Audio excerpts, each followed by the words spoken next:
friend down in Austin. So I'm kind of on a bit of a boomerang.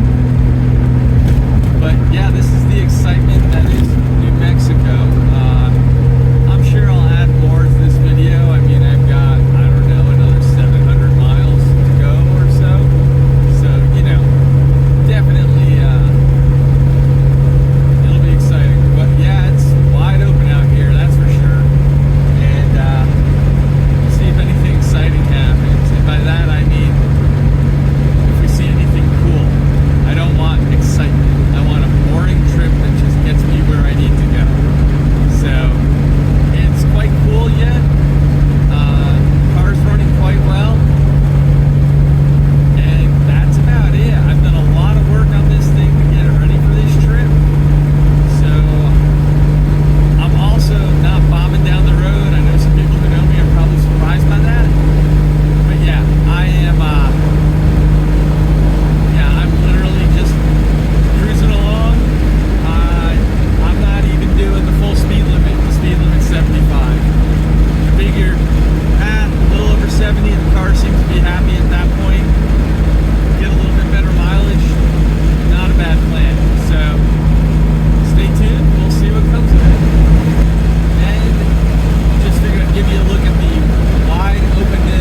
Coast of Raton, New Mexico, on my way back over to Colorado Springs. Anyway, it's comfortable now. A little sticky from when it wasn't so comfortable going to Texas earlier. The other thing is, I had a bit of a mystery. I wasn't even halfway and the car started buttoning like valves were going in and going out. And that's what I really thought. I was kind of nursing it, feathering the throttle and all that fun stuff. And then I got to Amarillo and I was on the interstate for around 20 miles. And thank God it's only a 60-mile-an-hour speed limit there. But what happened was, I ended up having really, really bad loss of power.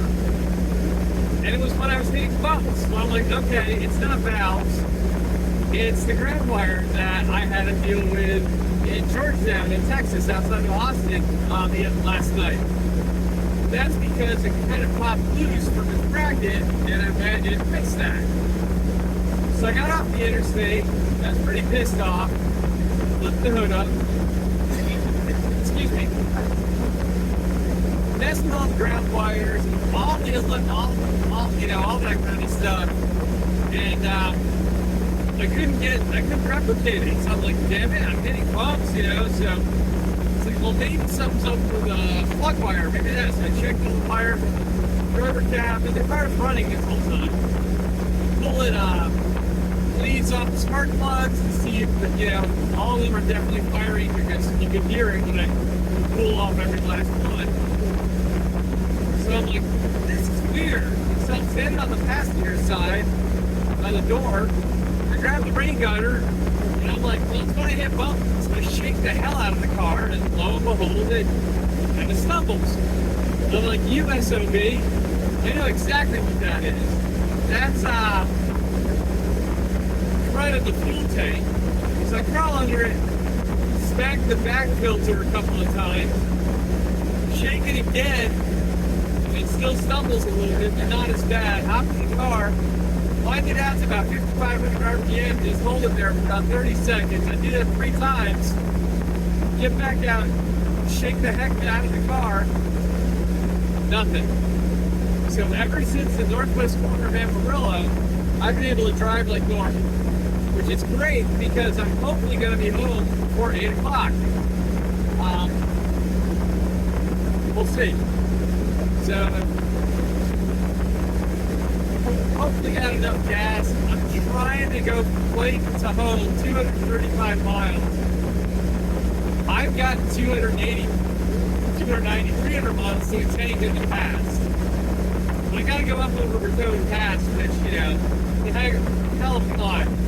So, we'll see. But I've been just kind of going 70 to 73 on, across the northeast corner of New Mexico. It's a 70 mile an hour speed limit.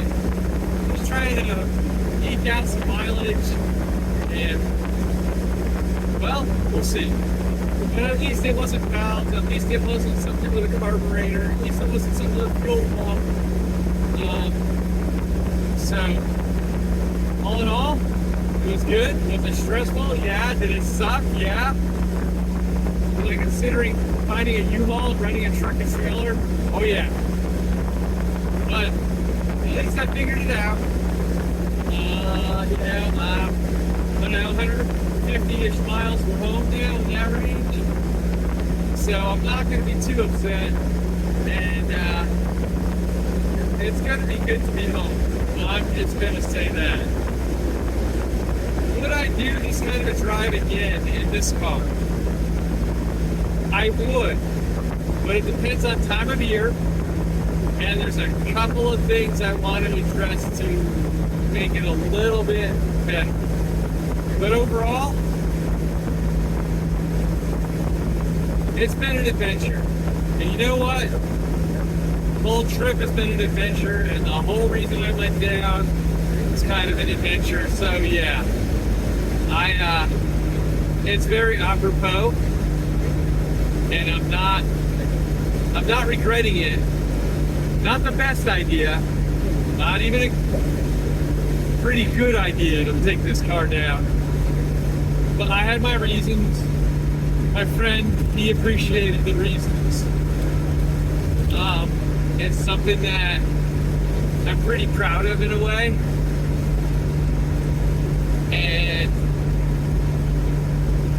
it kind of refined my search for my next